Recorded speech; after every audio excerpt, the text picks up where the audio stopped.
Okay. Hello, my name is Phil Botana, and my presentation today is on equine health. Oh, thank you, Matt. Appreciate it. You'll notice that there are no letters at the end of my name like PhD or MD.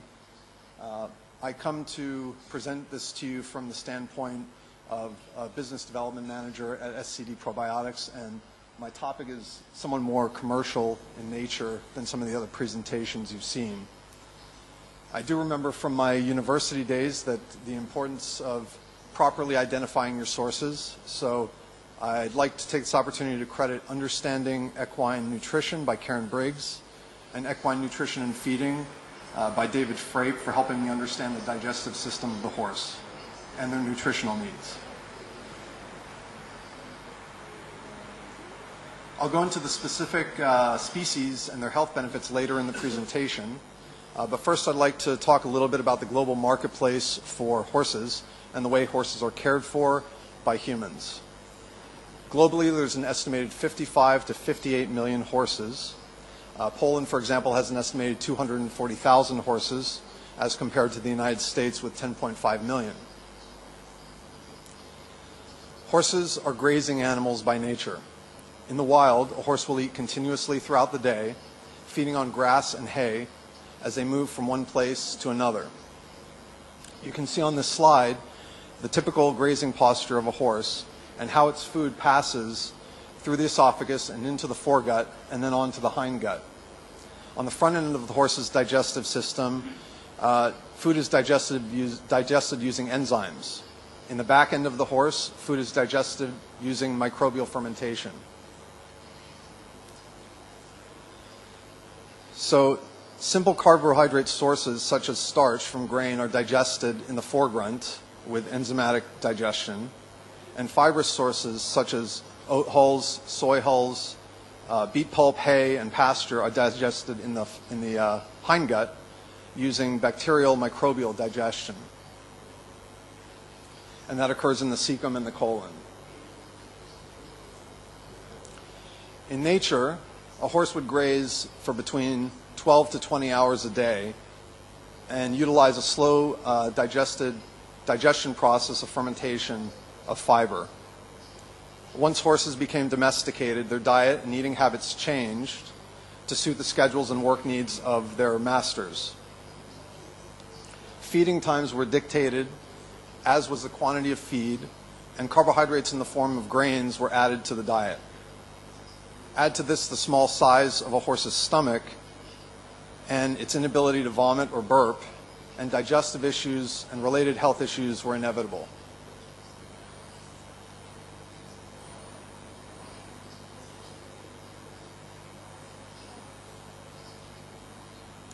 While all horses are valuable, the ones most at risk of digestive issues caused by diet are racehorses. This includes thoroughbreds, standardbreds, quarter horses, Arabians, Appaloosas, paints, every kind of racehorse. And it's a big business. Annual purses in the racing industry are now above $1 billion annually. So these are very valuable animals. That figure does not take into account the studding and breeding fees that come with a pedigreed horse. Race horses are fed high-grain diets, and they're kept in a stall for most of the day, with the exception of their daily workouts.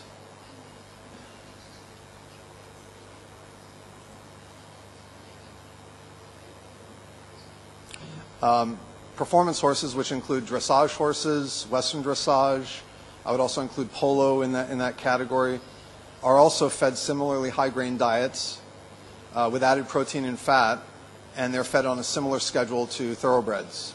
In other words, once or twice a day, and then in a stall as opposed to grazing freely. Well-meaning owners will do anything to solve the health issues of their horses once they occur, for they're their treasured friends. Yet unfortunately, they end up putting them on supplements and pharmaceutical drugs that never address the root of the problem, which is a diet and feeding times that are not in line with their normal eating habits.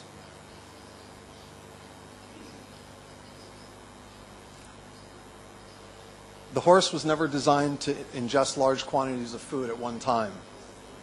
The horse's stomach, as I mentioned before, is small. It holds about 7.5 to 15 liters of food at any time. And from the stomach, it travels through the gastrointestinal tract and through a large, long, small intestine. The presence of food in the horse's stomach is actually beneficial to its health. When the stomach is about 2/3 full, digestion begins. Food in the stomach also prevents the stomach acid from hitting the upper lining of the stomach wall and causing gastric ulcers. The presence of food and a diet high in water-absorbed forage in the stomach reduces that risk as well. In the small intestine, food is liquefied over an hour and a half in time and passes into the hindgut where fermentation occurs. So when undigested starch and sugars reach the hindgut, microbial fermentation processes in the cecum produces a higher level of lactic acid. A sudden change in diet can severely reduce the levels of beneficial bacteria in the hindgut and can put a horse at risk for colic. Horses that eat high carbohydrate diets run the risk of undigestible soluble carbohydrates making their way into the hindgut with the result of lactic acid production. So hindgut acidosis is itself a health risk, as is the lower pH, as the lower pH can kill beneficial bacteria and allow dangerous pathogens to prosper. A high volume of lactic acid in the bloodstream may also reduce the ability of the horse's muscles to clear lactic acid that builds up during exercise.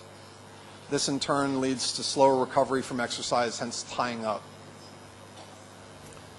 So hindgut acidosis is also known to lead to colonic ulcerations, as endotoxins, the result of bad bacteria in the hindgut, make their way in through the colonic ulcers and into the bloodstream. This is also the cause of laminitis.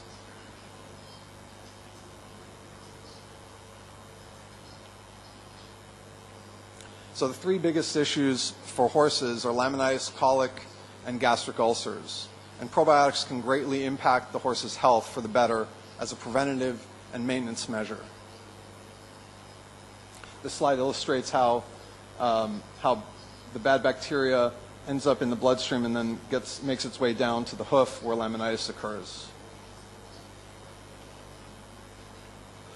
I think this slide is pretty self-explanatory. A bad diet can lead to bad health, in particular ulcers in a horse. These 10 signs may tell the horse owner that the bacteria in the hindgut is out of balance. And this is an illustrative picture of laminitis in a horse. Probably the worst health issue for a horse is colic. Once a horse has colic, its chances of getting it again increase dramatically, particularly after very expensive and invasive surgery. After a second colic surgery, the horse's chances of survival decrease dramatically. Incidence of colic can also increase due to dehydration, and we'll get to that shortly about the importance of water. You can see some of these outward manifestations of a horse with colic: swishing tail, kicking, biting, and bucking.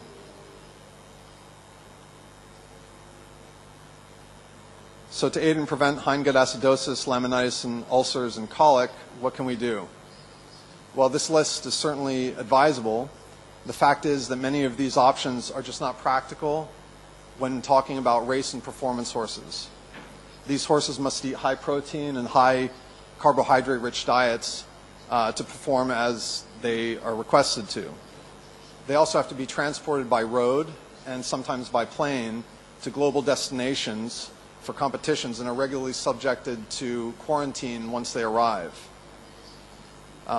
We're getting to the part about water. Horses are notoriously finicky about the taste of their water, sometimes foregoing it altogether when it doesn't taste like the water that they had at home. Horses are nervous, which can cause them to eat erratically when traveling and also to forego water. And during quarantine, they're deprived of exercise, which they generally have on a daily basis and need. So of all these 12 points, there is one that we can impact, and that is number 3, the promotion of healthy bacteria in the hindgut. Also, with a highly palatable taste, our equine products can be added to water and provide a familiar taste to horses on the move. So our goal is to build a happy, healthier, and happy and willing partner. If we cannot fundamentally change the horse's diet and return it back to what it was meant to be, we must do what it takes to provide our horses with happy lives. We can do this by watching their diet and by adding probiotics into their diet as a preventative. By offering clean water, vitamins, minerals, and a balanced diet, we can continue to provide a horse with a different diet than it was designed to eat, and provided we assist the horse in maintaining the levels of necessary microbes in the hindgut by giving them probiotics. So probiotic supplements are typically use one of three methods of delivery: liquid, paste, or solids. In the case of our products, we initially offer a liquid delivery system. The liquid delivery system allows the horse owner to pour a highly palatable, sweet, fermented tasting liquid over the horse's feed or add it to water. And as in the case of the Kentucky Equine Sports Medicine and Rehabilitation Center that uses our product on every single horse that comes through its doors, they syringe it. An added benefit to pouring it over the feed is that it helps pre-digest the food. Our products are all natural as compared to some of the other supplements that are out there. Our products are also pH adjusted and can survive the stomach acid and the low pH in the hindgut caused by improper digestion of a high-grain diet, a feed that has made its way into the hindgut. These are our products. We've received all sorts of positive feedback on our products from users. Of course, we need to convert this into statistically relevant data and conduct clinical trials. But in the meantime, we know that horses in the care of Kesmark, the Kentucky Equine Sports Medicine and Rehabilitation Center, a therapeutic center in Kentucky, the horses in using our probiotics have exhibited a wide range of positive results. Horses that needed to gain weight have gained weight. Horses that needed to lose weight have lost weight. And several other symptoms have been alleviated using probiotics.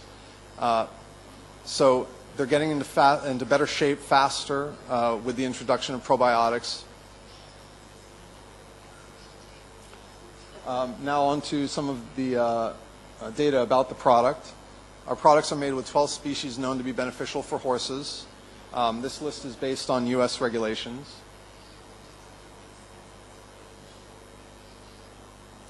And there's scientific evidence to support the use of each of these strains in our product. Lactobacillus acidophilus, Lactobacillus casei, and Lactobacillus plantarum. Hospitalized horses that get diarrhea must be quarantined, for example, and wait several days or a week to undergo surgery. And this is a critical time for horses in need of colic surgery. Lactobacillus acidophilus and Saccharomyces cerevisiae. Diarrhea itself can cause colic and dehydration, and even grazing in certain areas of the world can contribute to sand buildup or soil buildup in a horse's gut. And let's face it, not all horses eat premium forages. Horses are longtime human companions, and they can live 30+ years. So to avoid costly drugs as much as possible, it makes sense to supplement your horse's diet with probiotics. Here are some other uses for Saccharomyces cerevisiae,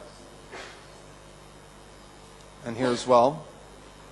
And of course, ultimately, the goal of providing probiotics to a horse is to replace the beneficial microbes and bacteria that it's lost in the hindgut due to the type of diet and feeding habits that it currently has. It helps aid in the digestion of fiber. And lactobacilli, this helps in aiding the regulation of lactic acid in the hindgut. And Enterococcus lactis, the species has antioxidant qualities that can fight against oxidants caused by pathogens. So So since we're currently developing data, the data we need for this product line, we can point to positive testimonials across the spectrum of users. Jeanette Sassoon, former wife of hair and beauty icon Vidal Sassoon, started using Equine Plus on her blind dressage horse Valiant. So if you can imagine a blind horse that needs to be transported from Florida to Kentucky on a road trip, where she has to perform with that horse in front of thousands of people, the calming effect was obvious to her of the use of probiotics, and it significantly reduced the nervousness of the animal during travel for a horse that did not have the benefit of sight. Christian Moon is a polo player and trainer who relies on his horses to remain calm during polo matches. He's now a distributor of our products in Colorado and Florida. And since I'm in business development, what is important to me is getting our products out into the marketplace. We recently entered into discussions with potential partners globally, as well as in the United States. We recently licensed the product line to a partner in Brazil, which is one of the larger countries, equine countries. So as a recap, scientific evidence supports the use of probiotic supplements for horses of all ages and various conditions. What is ultimately the most important point to remember is that these animals give their owners so much joy and pleasure that we have to return the favor by helping them live a happy and healthy life despite having a diet that is foreign to them, but that will allow them to perform at their peak. SCD Probiotics products, Equine Plus and Probio Equine, are but the start of this new and exciting line for us. Thank you very much.